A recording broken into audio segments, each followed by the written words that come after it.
മാത്രം എന്നെ വിളിച്ചിട്ടുമില്ല, എനിക്ക് യാതൊരു മെയിലൊന്നും വരുന്നില്ല. ഞാൻ എന്നിട്ട് എല്ലാ ദിവസവും നോർക്കയിൽ വിളിച്ചു ചോദിക്കും, അവർക്ക് എന്തെങ്കിലും എൻക്വയറി വന്നിട്ടുണ്ടോ, എന്ത് കാരണം കൊണ്ടാണ് ഡിലേ ആവുന്നതെന്നുള്ളത്.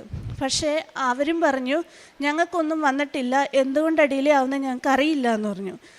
അങ്ങനെ ഇരുന്നപ്പം എൻ്റെ കൂടെയുള്ളവർ പറഞ്ഞു, ചിലപ്പോൾ നിനക്ക് വരാത്തത് ഇനി നിൻ്റെ പ്രോസസ്സിങ്ങിൻ്റെ സമയത്ത് ഏതെങ്കിലും പേപ്പർ വർക്കിൻ്റെ ഇഷ്യൂ ആയിരിക്കും, അല്ലെങ്കിൽ നിൻ്റെ എന്തെങ്കിലും ഡേറ്റ് ഓഫ് ബർത്തോ അങ്ങനെ എന്തെങ്കിലും ഫില്ല് ചെയ്തതിൻ്റെ മിസ്റ്റേക്ക് ആയിരിക്കും എന്ന് പറഞ്ഞു.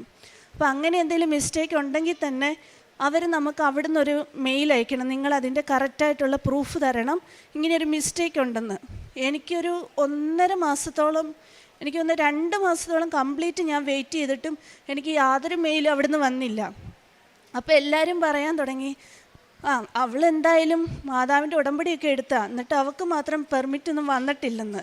പക്ഷെ അന്നേരവും എൻ്റെ മനസ്സിൽ ഞാൻ പറയും, ഞാൻ പോവാത്ത അല്ലെങ്കിൽ എന്നെ മാതാവ് ഇപ്പം ഇവിടുന്ന് കൊണ്ടുപോകാത്തതിന് എന്തെങ്കിലും മാതാവിനൊരു പ്ലാൻ കാണും. ഞാൻ ഈ നാട്ടിൽ നിൽക്കേണ്ട കുറച്ച് സമയം കൂടെ ഇവിടെ നിൽക്കേണ്ട ഒരു പ്ലാൻ മാതാവിന് കാണും, അതുകൊണ്ടായിരിക്കും എന്നായിരുന്നു എൻ്റെ വിശ്വാസം. അങ്ങനെ ഇരുന്ന് ഞാൻ 3ാമത്തെ ഉടമ്പടി ഇവിടെ പുതുക്കാൻ വന്നു.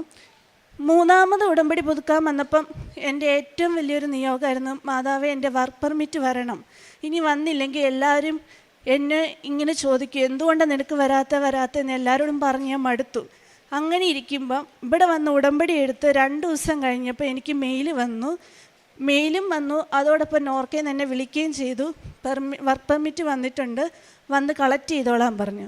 അങ്ങനെ വർക്ക് പെർമിറ്റ് വന്ന് ആ ഒരാഴ്ച കഴിഞ്ഞപ്പോൾ എനിക്ക് പോവാനുള്ള എല്ലാം റെഡിയായി, ടിക്കറ്റ് അവർ അയച്ചു തന്നു. അങ്ങനെ ഞാൻ കഴിഞ്ഞ സെപ്റ്റംബർ 11-ാം തീയതി, അതായത് കഴിഞ്ഞ വർഷം 2024 സെപ്റ്റംബർ 11-ാം തീയതി ഇവിടുന്ന് ജർമ്മനിക്ക്